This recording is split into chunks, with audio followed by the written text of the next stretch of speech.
ठीक है, चलिए देखिए, सुनिए। पासिंग थ्रू द सेंटर, हम बात कर रहे हैं हॉलो स्फीयर में, radius R, mass M given है। Passing through the centre, centre से पास करेगा तो बताओ कितना होता है? 2/3 mr²। कितना होगा? 2/3 r। अगर टेंजेंशियल होगा तो कितना होगा? 5/3 mr²। बस यही दो तो हैं आपको जिसमें याद रखना है। √5 कितना हो जाएगा? 3r। अब बताओ सॉलिड और हॉलो दोनों के केस में थोड़ा आओ। सर सॉलिड में हमने पढ़ा दो केस, कहाँ कहाँ पे पढ़ा? सेंटर से पढ़ा और कहाँ पे पढ़ा? टेंजेंट पे पढ़ा। तो बताओ सेंटर पे कितना आया था? सेंटर पे बोलो कितना आया? 2/5। और यहाँ बस कितना हो गया? 7/5। यही तो चेंज है सर। यहाँ पे देखिए बस ऊपर 2 से 7 हो रहा है, और यहाँ पे देखिए ऊपर 2 से क्या हो रहा है? 5। तो बस अगर हॉलो होगा तो हॉलो वाले केस में क्या हो जाएगा? 2/3, और यहाँ रहेगा तो 5/3। नीचे दोनों में 3 है इसमें, ठीक है। तो ऐसे करके आप एक जगह कहीं पे साइड में लिखे रहेंगे तो आपको याद रहेगा कि आप कैसे इसको रिप्लेस कर रहे हैं। बस एक याद रखो, ये निकल जाएगा। ये मैं नहीं कह रहा हूँ याद रखने का, बस यही याद रखो 2/3 बाकी है। बट अगर जल्दी करना है तो याद तो रखना पड़ेगा आपको। चलिए अगला आते हैं सिलेंडर पे। 7वां फिगर, बस ये देख लो सिलेंडर। बात नहीं भाई,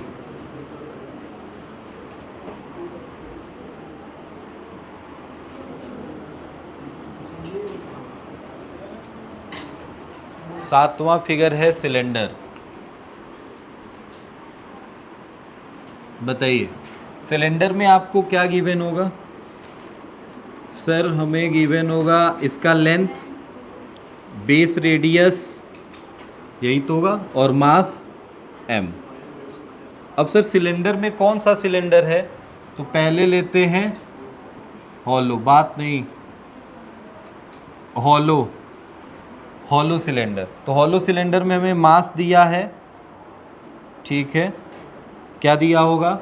लेंथ दिया है, और क्या दिया है? रेडियस दिया है। क्लियर है? ये इतनी चीज़ है। अब आइए एक्सिस ऑफ रोटेशन में। सर एक्सिस ऑफ रोटेशन में आएंगे तो हम सबसे पहले फिगर बना देते हैं और उसी चीज़ को एक्सिस ऑफ रोटेशन में लिख देते हैं। सर एक एक्सिस ऑफ रोटेशन ये ले लीजिए, ठीक है। सर एक एक्सिस ऑफ रोटेशन ये ले लीजिए,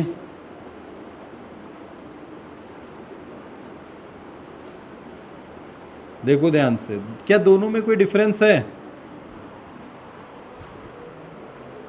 दोनों में कोई डिफरेंस है? अरे ये अभी ये देखो ऐसे खड़ा है, एक्स एक्सिस है, और ये क्या वाई एक्सिस हो गया? समझ रहे हो? अब इसी में टेंजेंट बना सकते हो ना, ये दो निकाल लोगे तो टेंजेंशियल भी तो एक्सिस हो सकता है, ऐसे भी तो रोटेट कर सकता है, या यहाँ पे भी क्या टेंजेंट बना सकते हो क्या? तो दो एक्सिस टेंजेंशियल का हो जाएगा, ठीक है।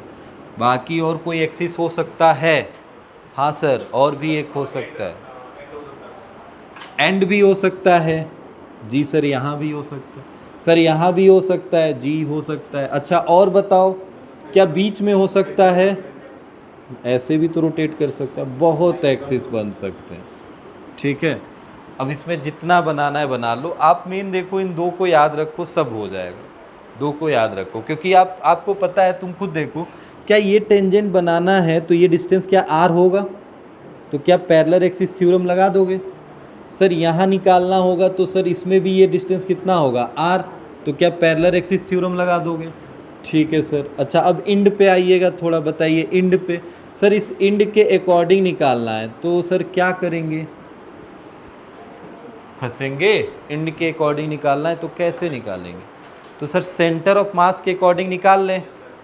अरे भाई ये सेंटर ऑफ मास है, क्या इसके अकॉर्डिंग अगर हम निकाल लें, सेंटर ऑफ मास वाले जो है इसके अकॉर्डिंग निकाल लें, तो क्या इसके अकॉर्डिंग पैरेलल एक्सिस फिर लगा देंगे? क्या है डिस्टेंस l/2 होगा? तो इसका मतलब मुझे सर सेंटर ऑफ मास वाला भी याद रखना पड़ेगा। तभी तो ये निकाल पाओगे इंड वाला। समझ गए ना भाई? तो सेंटर ऑफ मास वाला भी बना ही देते हैं। Centre of mass in the sense मतलब यहाँ से पास हो। ठीक है, चलो तीनों को लिखो, हम बोल दे रहे हैं, इन तीनों का एक्सिस का मैं लिख दे रहा हूँ। बस डायरेक्ट मैं इसके ये लिख रहा हूँ, ये वाले लाइनिंग वाले। ठीक है, पहला है ये, इसमें है about in geometrical axis which is parallel to its length. About an axis about an axis which is parallel to its length।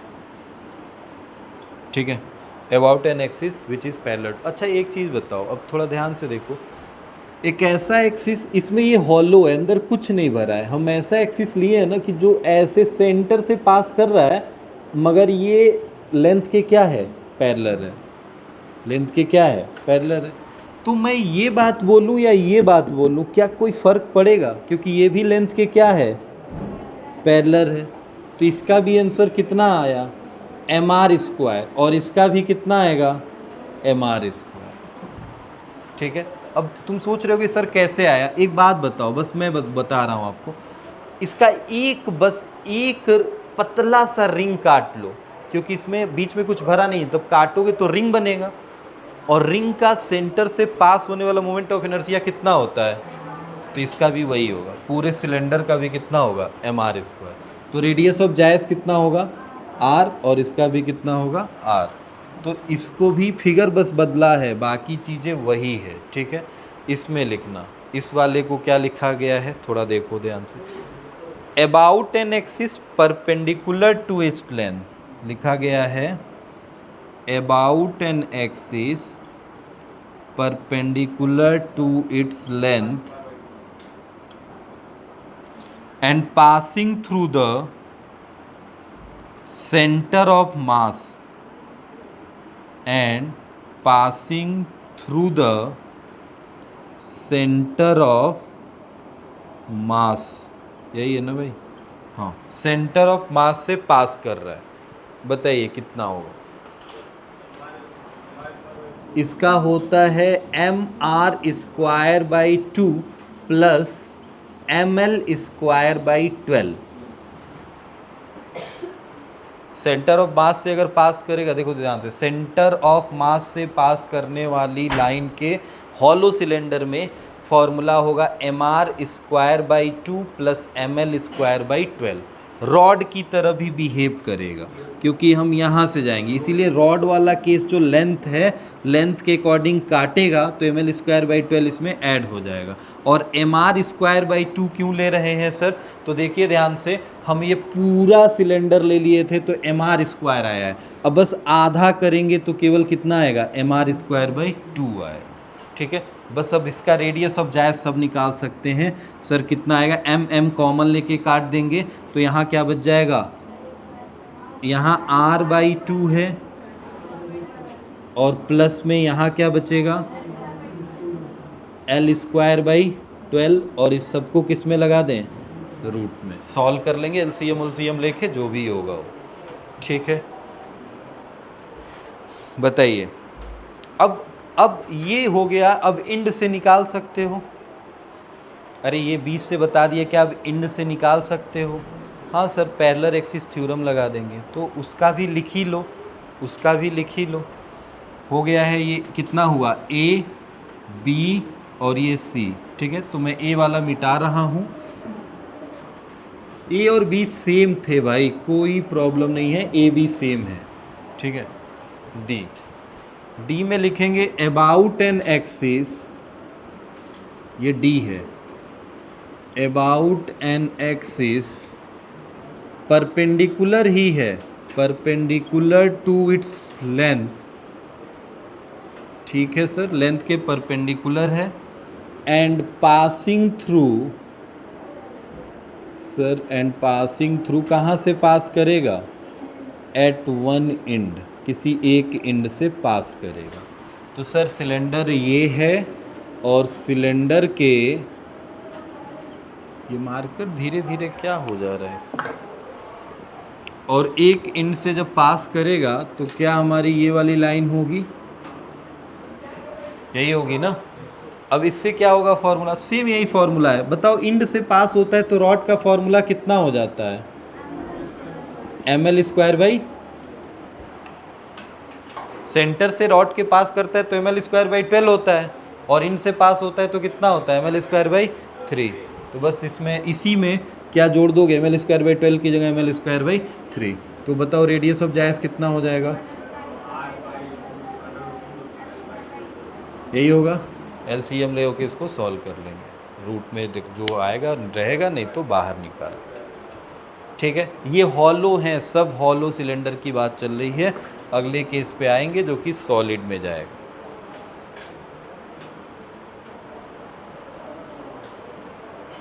जल्दी करो, बस एक लास्ट ये सॉलिड पढ़ लो, ख़त्म करते हैं। सिलेंडर में ही हॉलो की जगह कौन ले लिया, सॉलिड। अच्छा, ये ए है, ये ए है, ये बी है, और ये क्या हो जाएगा, सी। यही तो तीन होंगे, ए बी और सी। बताइए, ए बी सी सॉलिड में हमारे आएंगे तो ए बी सी, एक ये हो जाएगा। ठीक है, mr²/4 ml²/12, तो ठीक है।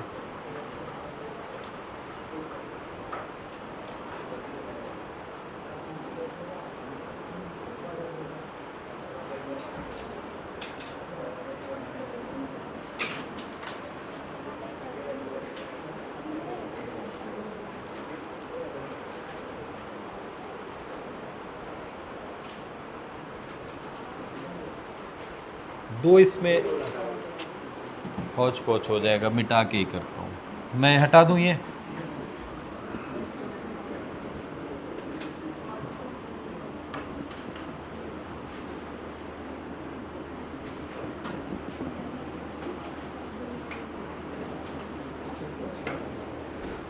देखिएगा भाई, इधर सुनिए बात, नहीं सॉलिड सिलेंडर है तो ऐसा करते हैं सर, इसमें कुछ भर देते हैं, ये सॉलिड हो गया। पहला सर फिगर बना लेते हैं, फिगर से ही समझते हैं। ये है फिगर, बताओ क्या होगा, एक्सिस का नाम बोलो फटाक से। अबाउट एन एक्सिस कहाँ से पास करेगा, अबाउट एन एक्सिस, या ज्योमेट्रिकल एक्सिस है ना, ये ज्योमेट्रिकल एक्सिस जो पास कर रहा है परपेंडिकुलर, छोड़ो परपेंडिकुलर नहीं, passing through the parallel of the length. Length के क्या पैरेलल है ना, अरे यही लेंथ है ना, लेंथ के क्या पैरेलल चल रहा है। Then about an axis passing through the centre and parallel to the plane. और ये कौन सा सेंटर, सेंटर लेंथ के सेंटर की बात नहीं कर रहा है, बेस जो है ना, ये बेस इसके सेंटर से पास कर रहा है, ये ध्यान देना। एक सेंटर ये भी होगा, तो ये वाली लाइन मैंने नहीं लिया है, ये लेंथ का सेंटर होगा, मतलब लेंथ को आधा आधा में डिवाइड करेगा। अभी फिलहाल में हमने जो लिया है वो बेस के सेंटर से लिया है। सर अब बताइए, मोमेंट ऑफ इनर्शिया इसके अबाउट निकालना है, क्या होगा। तो इसके अबाउट हमें फॉर्मूला याद करना पड़ेगा। तो बताओ, ये अब अंदर भरा है ना, भरा है तो अब काटोगे एक तो क्या ये डिस्क बनेगा, और डिस्क का कितना होता है, mr²/2। तो आंसर होगा mr²/2। जैसे रिंग का था mr², तो इसका हो जाएगा mr²/2। कितना हो जाएगा, r/√2 रेडियस ऑफ जायस कहलाएगा। दूसरा आते हैं सर, दूसरे फिगर में आइए, ये वाला फिगर लीजिए, बताइए सर। सेंटर से अब नहीं पास कर रहा है, अब पास कर रहे हैं हम tangential, tangential axis, tangential axis. बताइए कितना होगा। तो सर इसमें लगा दीजिए कौन सा theorem, parallel axis theorem. Sir centre of mass से कितना आया, mr²/2, और उसमें कितना जोड़ दिया जाए, सर ये डिस्टेंस कितना है r, तो mr² जोड़ दिया जाए तो कितना हो जाएगा, 2mr², mr² कितना हो जाएगा, 3mr²/2। तो सर इसका रेडियस ऑफ जायज़ कितना होगा, √3/2r। ठीक है, अगला फिगर बनाते हैं।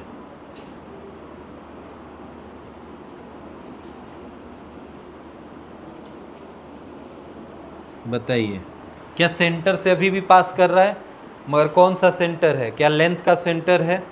तो लिखेंगे about an axis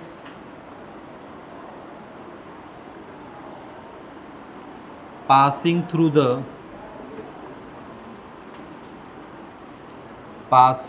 the center of mass। बताइए, क्या यही सेंटर ऑफ मास होगा ना, एकदम बीचों बीच में। ये सॉलिड है, भरा हुआ है, ध्यान देना, अंदर सब क्या है, भरा हुआ। तो क्या इसका सेंटर ऑफ मास एकदम बीचों बीच में यही तो होगा। तो सर इसके सेंटर ऑफ मास से जाएगा तो फॉर्मूला क्या बनेगा, तो फॉर्मूला बनेगा सर ml²/12, जैसे जोड़ रहे थे, और mr²/4, ये हो जाएगा। रेडियस ऑफ जायस हो जाएगा सर l²/12 प्लस r²/4, इसको लगा लीजिए रूट में।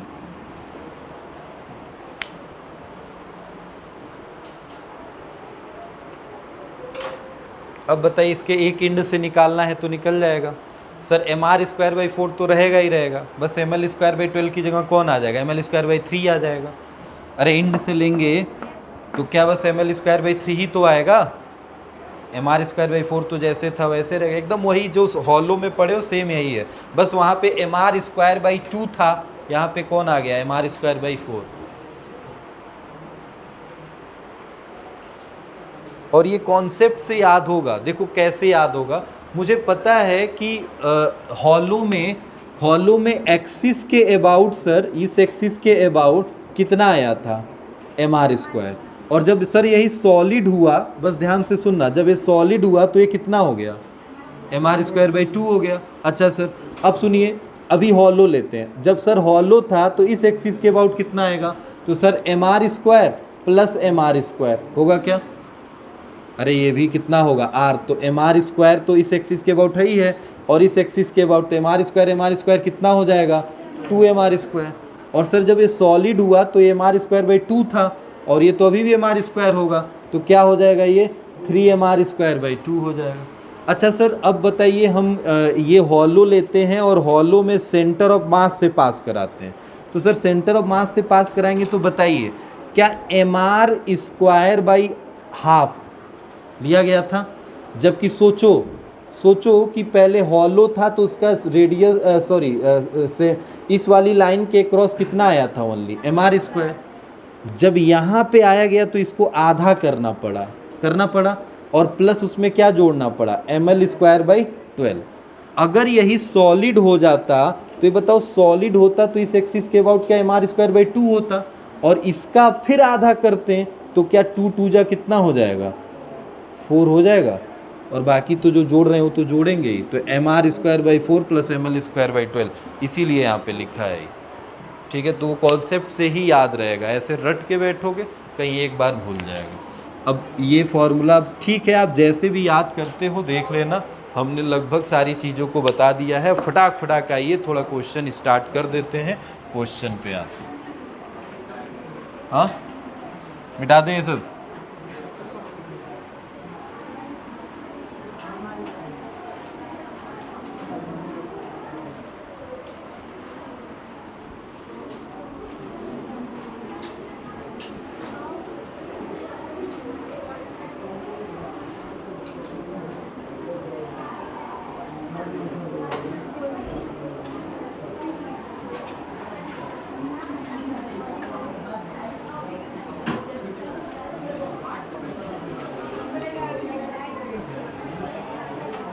चलिए बात नहीं, क्वेश्चन लिखिए आइए।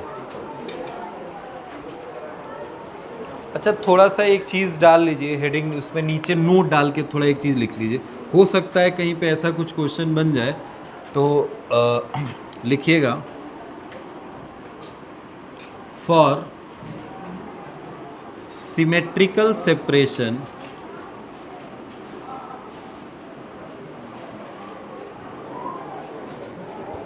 Are attachment, radius of gyration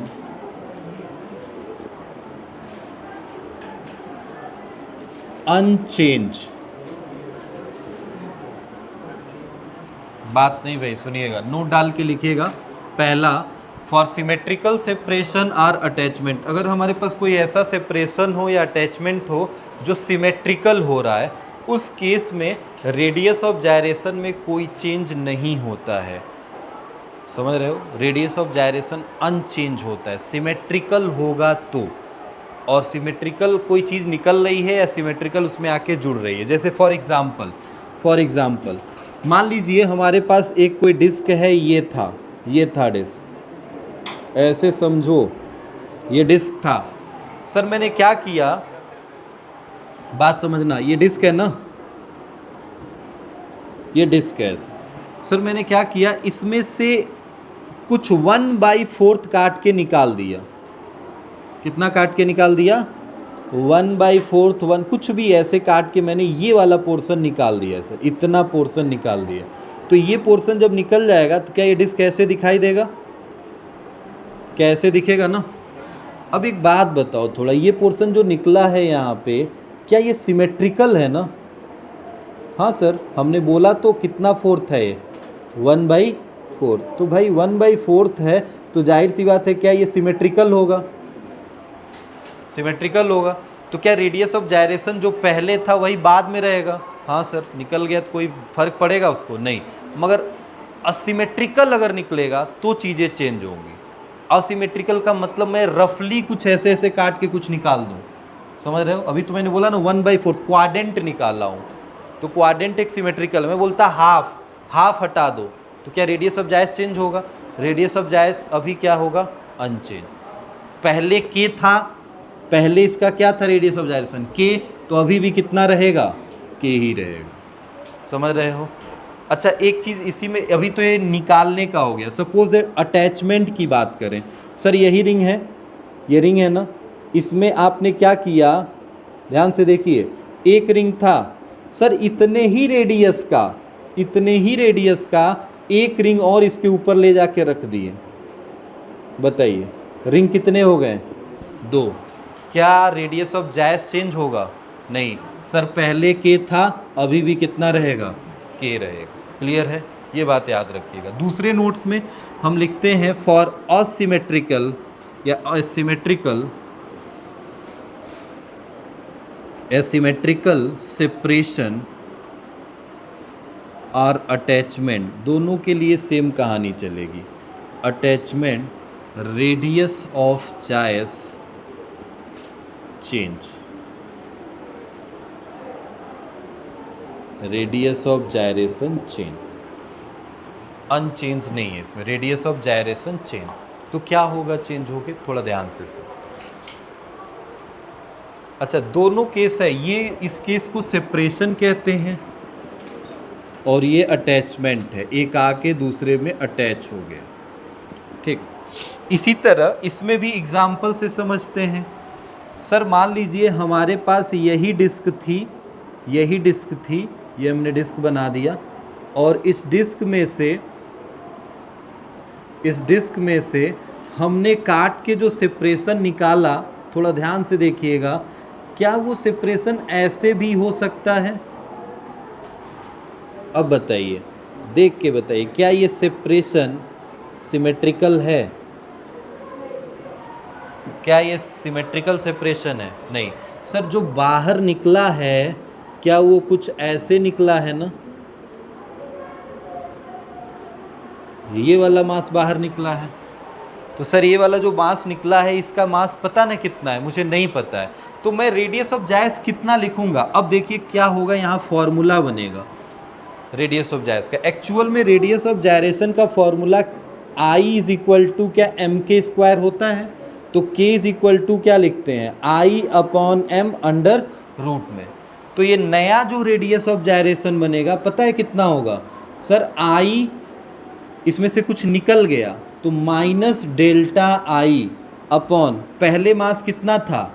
m, और छोटा सा मास निकल गया कितना? ΔM। ये बन जाएगा रेडियस ऑफ जायस का फॉर्मूला। अब ये जितना होगा ना डेल्टा आई और डेल्टा एम गिवन होगा, नहीं होगा तो हम उसको निकाल सकते हैं, लीनियर मास डेंसिटी या जो भी दिया होगा, लेमडा सिग्मा जो भी दिया होगा उससे डेल्टा एम निकाल सकते हैं। ठीक, अच्छा अब सेपरेशन के केस में सपोज करिए, मान लीजिए मैंने यही रिंग दिया, डिस्क दिया, कुछ भी, तो सेपरेशन हो गया अटैचमेंट में। बताइए ये अटैचमेंट में है, मैंने एक डिस्क लिया और इसके ऊपर एक छोटा सा कुछ ऐसे रख दिया, मास रख दिया, समझो एक छोटा सा चीटी बैठा दिया उसी के ऊपर जिसका मास m है। मैंने बोला बताओ रेडियस ऑफ जायरेशन चेंज हो जाएगा? हाँ सर हो जाएगा, क्योंकि क्या सिमेट्रिकल है?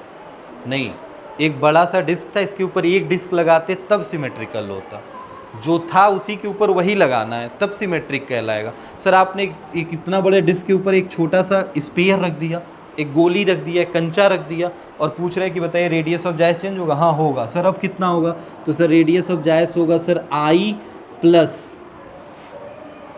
यहाँ से यहाँ तक का डिस्टेंस कुछ मान लें, क्या मान लें? आर, और इसका मास कितना है इस जो रखे हो m, तो कितना होगा इसका एम आर स्क्वायर अपॉन में पूरे डिस्क का मास क्या कैपिटल M प्लस ये जो छोटा सा रखे हो इसके क्या स्मॉल m लिखा जा सकता है, क्योंकि यहाँ स्मॉल m लिखे हैं। ये बन जाएगा नया रेडियस ऑफ जायस, I plus M R square. अब एम आर स्क्वायर जो है ना वही डेल्टा आई है, ये जो एम आर स्क्वायर है वही क्या है? डेल्टा आई। इसके लिए अभी मैंने यहाँ पे छोटा सा पॉइंट रखा है, हो सकता है मैं वहाँ पे डिस्क रख दूँ, एक छोटा सा डिस्क रख दूँ, तो उसका कुछ अलग होगा मोमेंट ऑफ इनर्शिया। ठीक है, तो जो भी होगा उसी हिसाब से कर लेंगे। चलिए आइए क्वेश्चन की बारी है, क्वेश्चन लिखिए, मिटा दें ये सब।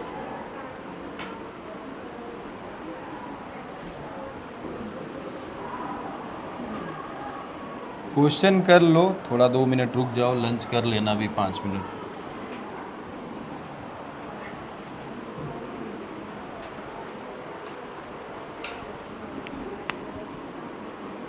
बताइए क्वेश्चन नंबर फर्स्ट, जल्दी जल्दी लिखिए, सब लोग बताएंगे आंसर।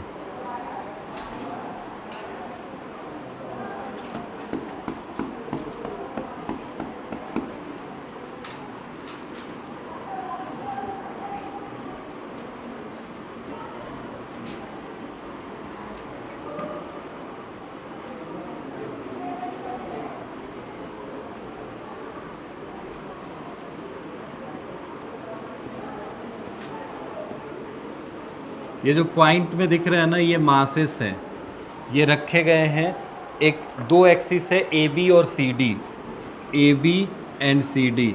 सर यहाँ से यहाँ तक का डिस्टेंस दिया है 2 मीटर, सर ये डिस्टेंस दिया है हमारा 10 मीटर, और ये डिस्टेंस दिया है सर 1 मीटर, सर ये डिस्टेंस दिया, एक नहीं इसको 3 कर लो, 3 मीटर, और सर ये डिस्टेंस दिया है 3 मीटर, ये 2 मीटर।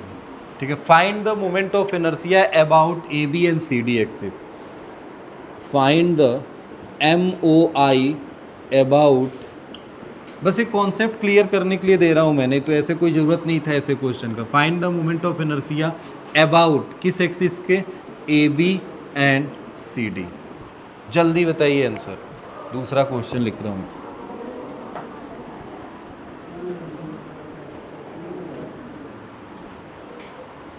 क्वेश्चन नंबर 2,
दूसरे क्वेश्चन का आंसर बताना है। Find the moment of inertia about X X dash and Y Y dash.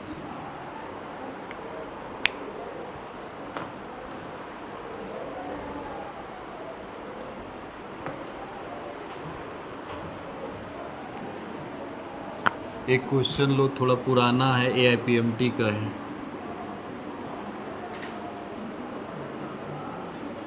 छोटा इसलिए अभी दे दे रहा हूँ, नहीं तो अभी मैं बड़े क्वेश्चन पे जा ही नहीं रहा हूँ, क्योंकि अभी टाइम है नहीं और बड़ा बताऊँगा। एक रॉड है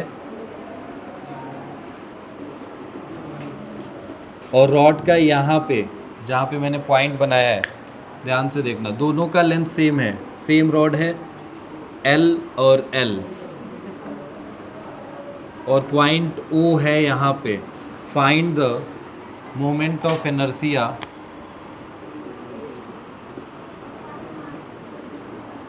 अबाउट O पॉइंट। ये है O, यही है एक्सिस ऑफ रोटेशन, ठीक है। मास दोनों का M और M गिवन। बताइए पहला दूसरा आया? भाई इतना समय नहीं लगना चाहिए, ABCD के केवल मल्टीप्लाई करना है, मल्टीप्लाई का खेल है। कोई डिस्टेंस ऐसा अगर छूट रहा होगा तो देख लेना, वैसे हमें नहीं लग रहा है कोई डिस्टेंस मैंने छोड़ा है, सब चीज़ दे दी है। इसमें कोऑर्डिनेट के फॉर्म में दे दिया और यहाँ पे मैंने डिस्टेंस दे दी है।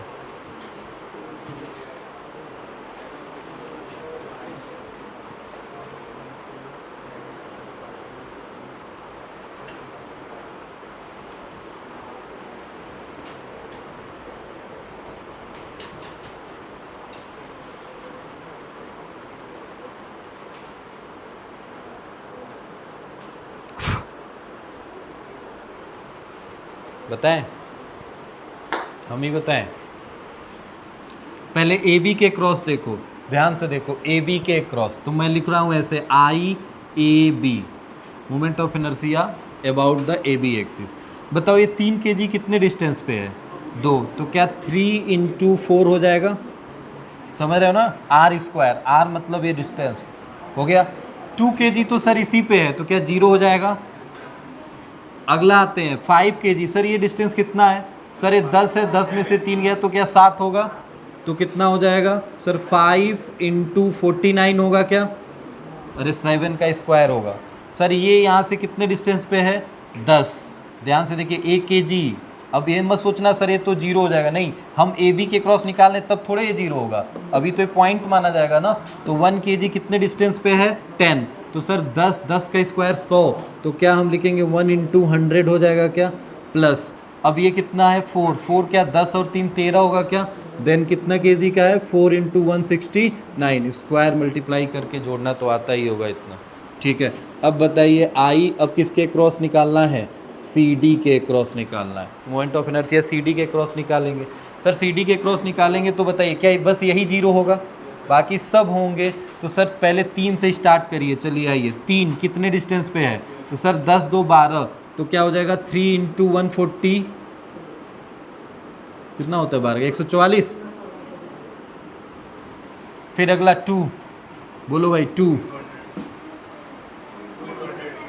2 और 10 यही है ना, तो 2 × 100 हो जाएगा। 5 तो × 9 के साथ होगा, ये तो 0 हो गया। और सर ये 4, बोलिए 4, 9। अच्छा प्लस माइनस सर आप क्यों नहीं कर रहे हैं भाई? स्क्वायर करेंगे, डिस्टेंस है। अगर मान लो इसके इधर जा रहे हैं तो -2 होगा सर, इधर जा रहे हैं तो प्लस होगा, तो सर -2 का स्क्वायर करेंगे तो अपने आप प्लस हो जाएगा वो, ठीक है। तो इसीलिए हम इसमें माइनस का कोई खेल है ही नहीं, जोड़ लेंगे, जोड़ के उसका निकाल सकते हैं। वो 0 है, 6 मत समझ लेना, कहाँ गया ये, ठीक है। इसमें आओ, हमें 2 एक्सिस है, एक y है और एक x है, निकाल सकते हो। सर पहले बताइए y एक्सिस अच्छा क्यों ऐसे दिया गया है? तो एक बात समझो पहले ध्यान से देखो, जब हम x एक्सिस के अबाउट निकालेंगे तो क्या डिस्टेंस y वाला लिया जाएगा? x एक्सिस के अबाउट निकालेंगे तो क्या ये डिस्टेंस लिया जाएगा ना। और जब हम y एक्सिस के अबाउट निकालेंगे तो कौन सा डिस्टेंस लिया जाएगा कि x एक्सिस से आप कितना डिस्टेंस पे, तो ये तो x एक्सिस पे ही लाई कर रहा है। अरे भाई वाई एक्सिस के अकॉर्डिंग निकालोगे तो ये तो वाई एक्सिस पे है, तो इनकी वजह से तीनों की वजह से क्या हो जाएगा, जीरो। समझ रहे हो ना। और एक्स एक्सिस पे निकालोगे तो सर एक्स एक्सिस में बस केवल यही जीरो होगा। तो इसमें दो हमें इसलिए कोऑर्डिनेट दिए हैं 0 3 समझने के लिए कि एक्स एक्सिस और वाई एक्सिस के कोऑर्डिनेट है। तो सर हम पहले लिख रहे हैं आई एक्स एक्स एक्स एक्सिस के अकॉर्डिंग। तो सर एक्स एक्सिस के अकॉर्डिंग आएंगे तो इसके खिलाफ मतलब अब इसके देखें तो रहेगा, इसमें नहीं होगा, जीरो हो जाएगा, इसमें रहेगा, इसमें रहेगा, तीनों के अकॉर्डिंग रहेगा। तो सर इसमें कितना होगा बताइए, 1। और डिस्टेंस कितना है सर यहाँ से यहाँ तक का, वाई का एक्सिस देखा जाएगा, भले से एक्स एक्सिस के निकाल लो मगर डिस्टेंस तो ये वाला देखा जाएगा ना। और ये डिस्टेंस क्या 3 है ना, तो कितना हो जाएगा 9 प्लस स्क्वायर में डायरेक्ट कर दे रहा हूँ सर, ये तो 0 हो गया, ठीक है, प्लस इसमें आते हैं सर, ये कितने डिस्टेंस पे है, अरे सर ये -3 है तो स्क्वायर करेंगे तो ये भी 9 ही होगा। और केजी कितना है 3, तो क्या 3 × 9 हो जाएगा सर, प्लस। अच्छा ये सर कितने डिस्टेंस पे है, तो सर यही डिस्टेंस तो इसका भी है, देखिए -3। अरे वाई एक्सिस से कितने डिस्टेंस पे है, -3, मास कितना है 3, तो 3 × कितना हो जाएगा 9, मिल गया आई एक्स। ठीक है, वाई एक्सिस में आइएगा, वाई एक्सिस में आएंगे तो क्या हो जाएगा भाई बताइए, क्या 1 kg वाला 0 हो गया, 2 kg वाला भी क्या हो गया 0, 3 kg वाला भी कितना हो गया 0, बचा कौन सा 3 kg ये वाला। सर ये 3 kg वाला वाई एक्सिस से है तो इससे ये डिस्टेंस देखा जाएगा। और सर ये डिस्टेंस कितना है -4, तो -4 3 × 16 हो जाएगा क्या, बस मल्टीप्लाई कर, क्लियर है। बताइए इसमें रॉड में फटाक से बताइए आंसर इसका, बताइए इस रॉड का इस एंड से कितना होगा, अरे ml² भाई पेल, अरे इंड है 3 और इस रॉड का इस एंड से कितना होगा ml²/3, जोड़ दीजिए आंसर कितना आ जाएगा 2ml²/3, यही आंसर, 6 नहीं नीचे 3 ही होगा, 2ml²/3, बस यही तो होगा आंसर। क्या है उसमें भाई, इंड है रॉड का, देख लो मैं ये बोला तो ये रॉड है, रॉड का लेंथ है मास m, तो एक इंड इससे भी एक इंड, दोनों इंड ला के जोड़ दिया गया है, बस मिल गया 2ml²/3। कर लोगे, करके लाना है, क्वेश्चन ये है।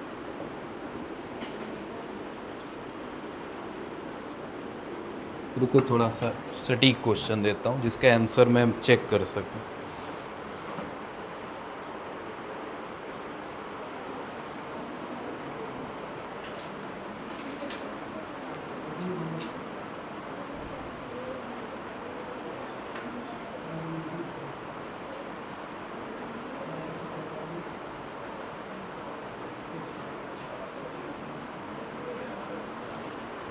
बहुत अच्छा सा क्वेश्चन है, ये भी आया हुआ है, ये भी PYQ ही है, IPMT का है, ठीक है, पुराना है बट ठीक है।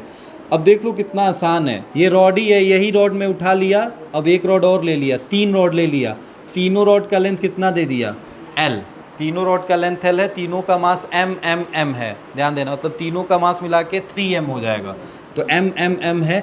मैंने बोला आपको कि यहाँ पे कहाँ, मतलब ये है, ये इसका नाम बताओ क्या होगा,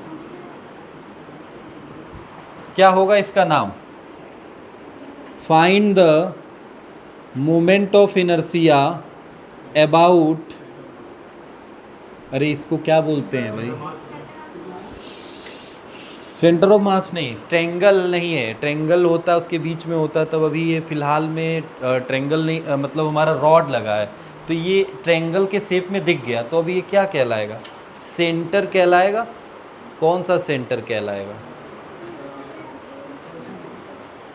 अच्छा सेंटर भी 2 तरह के होते हैं पता है, जैसे अब देखो यहाँ से मैं अगर रेडियस, देखो ये वाला रेडियस लेके अगर मैं सर्कल बनाता हूँ ना तो ये इनर रेडियस में आएगा, और ये वाला रेडियस लेके अगर सर्कल बनाऊंगा ना तो ये आउटर रेडियस में आएगा।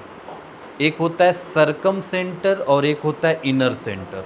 This is the circumcentre जिसको हम बाहरी त्रिज्या कहते हैं, और ये अंदर वाला है जिसको इनर रेडियस कहते हैं, ठीक है, तो इनर सेंटर ये माना जाएगा।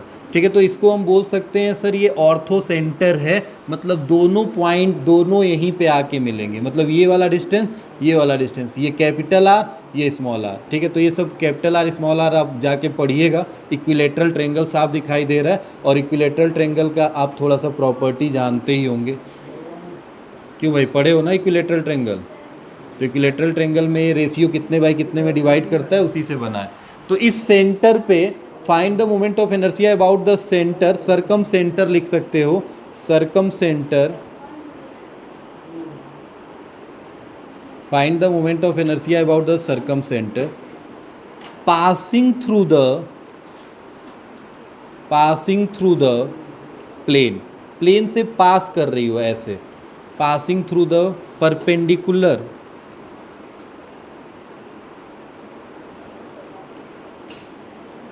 ठीक है, परपेंडिकुलर टू द प्लेन। ये है क्वेश्चन, सॉल्व करके लाइएगा, अच्छा क्वेश्चन है, आया हुआ है। 3 रॉड जिनके लेंथ एल एल एल है, मास एम एम एम है, उनसे जोड़ के अभी जैसे मैंने एल शेप बनाया था, उसी से एक ऐसे जोड़ दूं तो क्या ट्रेंगल नहीं बन जाएगा? अब इसका यहाँ पे एक सेंटर होगा, इस सेंटर से जो पास करेगा वही निकालना है मोमेंट ऑफ इनर्शिया।